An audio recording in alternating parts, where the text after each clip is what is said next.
গুপ্ত mission লিখেছেন কাজী সেলিম, কণ্ঠে রাগিব রিজওয়ান খান রাফি। গুপ্তধনের সঙ্গে অন্ধকারী সঙ্গী, কত মানুষ খোঁজে তারে নিজের সম্পদ ক্ষয় করে।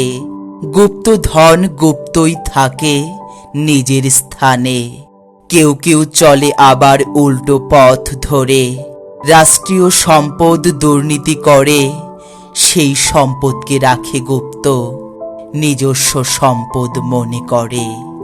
রাষ্ট্রের আছে গুপ্ত ভোল্ট কোষাগার, জনতার উপার্জিত অর্থ থাকবে গুপ্ত জনতার বিশ্বাস। বিশ্বাস ভঙ্গে থাকে কিছু শয়তান, ওদের ধরাও যায় না ও ছোঁয়া। ওরা অপরাধী হয়েও থাকে অপরাধ গুপ্ত। তদন্ত কমিটি হয় গঠন, ওনারা বলেন মিশন চলছে গুপ্তে। ফাইলটা আজও আছে আটকে গুপ্তধন ভাণ্ডারে।